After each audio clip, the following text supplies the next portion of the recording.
Selamat pagi, Bapak Ibu Saudara sekalian. Selamat datang dalam acara Sarapan Sabda bersama saya, Pak Saparman.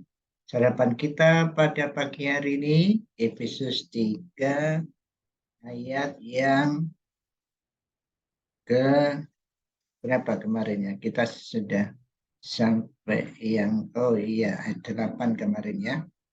Sekarang 9, 10. Tapi saya ulangi ayat 8. Kepadaku yang paling hina di antara segala orang kudus telah dianugerahkan kasih karunia ini untuk memberitakan kepada orang-orang bukan Yahudi kekayaan Kristus yang tidak terduga itu, dan untuk menyatakan apa isinya tugas penyelenggaraan terdapat apa tersembunyi dalam Allah yang menciptakan segala sesuatu, supaya sekarang jemaat diberitahukan rakam hikmat Allah kepada pemerintah-pemerintah dan penguasa-penguasa di surga. Mungkin itu. Jadi Bapak Ibu Saudara, kembali Rasul Paulus merasa orang yang paling berdosa, paling kecil di antara orang-orang kudus. Sudah dijelaskan kemarin bahwa dia dulu pembinasa jemaat, tetapi dipanggil Tuhan menjadi pemberita. Jadi penganiaya jadi pemberita. Lalu tugasnya apa? Menyatakan isi tugas penyelenggaraan rahasia yang berapa kemarin dijelaskan sedikit bahwa rahasia itu adalah yang dulu tidak diungkapkan, sekarang diungkapkan, yaitu orang Yahudi dan orang non-Yahudi jadi satu yang disebut tubuh Kristus atau gereja. Jadi gereja itu belum ada zaman perjanjian lama, belum ada waktu Kristus saja, waktu Yesus hidup belum ada. Yesus kan rencana membuat gereja di bawah batu karang ini, dia berkata kepada Petrus begitu kan, jadi gereja belum ada.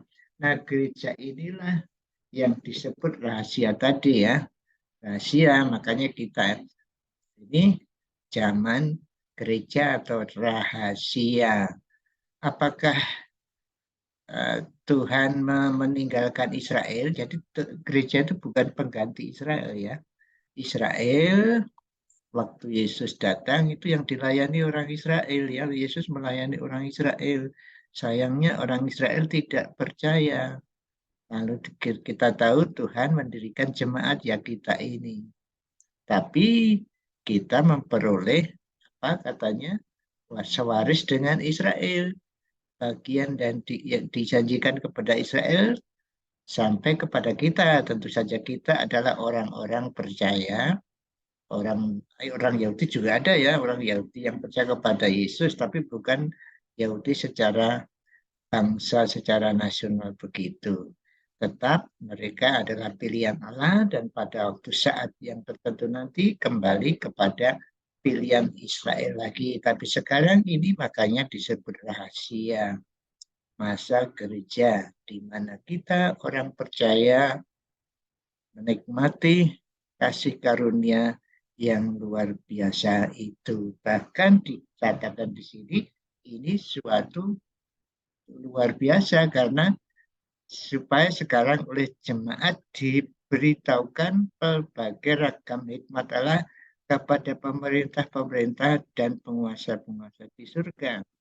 Di bawah Allah ada malaikat-malaikat yang dibagikan berbagai-bagai macam kekuasaan atau pemerintahan. Di situ ditulis ada penguasa-penguasa dan mereka heran mengapa Tuhan memberi kebijakan kepada jemaat. Di dalam jemaat itu terus ada katanya ini ragam hikmat. Di dalam gereja inilah ada orang-orang yang diberi kasih karunia, karunia rohani yang bermacam-macam sehingga makanya disebut ini pelbagai ragam hikmat, dan itu penduduk surga kaget ber, ber, apa mungkin terheran-heran. Seperti saudara ketahui dalam 1 Petrus itu, malaikat itu tidak ngerti keselamatan itu. Dia cuma meneliti katanya, tapi tidak ngerti.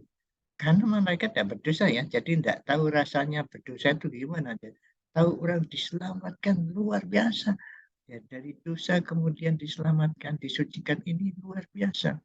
Ini yang sulit dimengerti. Penduduk surga pun sulit mengerti ini. Tapi inilah kenyataan. Inilah rahasia yang disebut itu bahwa orang percaya menjadi sewaris dengan Israel, dan kita sekarang mempunyai berbagai beragam kemampuan yang diberikan Tuhan kepada setiap anggota jemaatnya.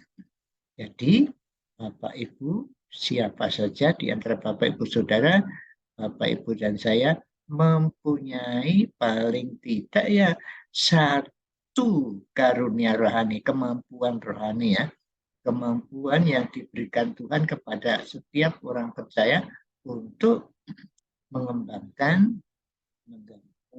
melayani Tuhan melalui jemaat. Ya, jemaat dalam arti keseluruhan ini. Jadi Bapak Ibu Saudara punya kemampuan untuk melayani Tuhan dengan cara ya macam-macam. Seperti saya katakan kemarin, ada yang karunia murah hati, karunia kesembuhan, karunia nabi, karunia mengajar, karunia gembala, ada karunia bermacam-macam karunia. Jadi coba kembali lagi, mari kita bersyukur kepada Tuhan menjalankan karunia yang Tuhan berikan kepada kita. Karena di dalam gereja berbagai ragam hikmat Allah ada yang menunjukkan kemahakuasaan, kemahahikmatnya Allah di dalam dunia ini.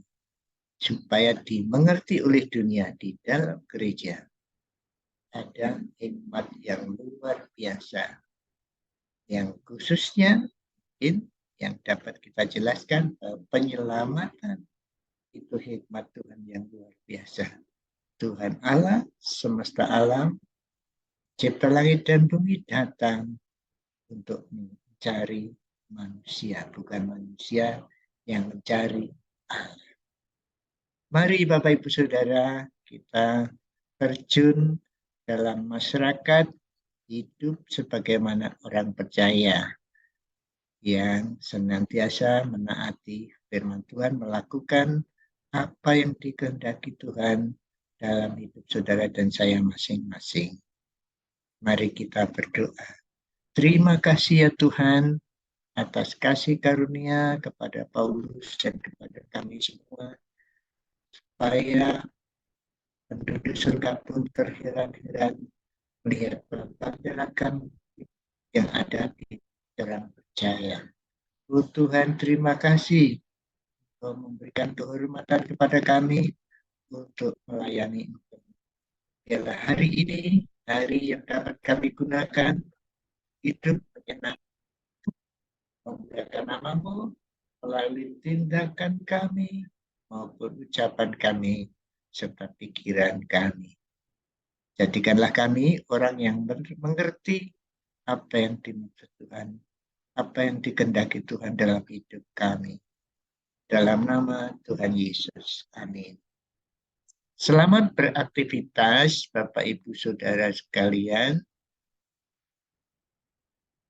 Tuhan Yesus memberkati Bapak Ibu Saudara dan saya. Amin.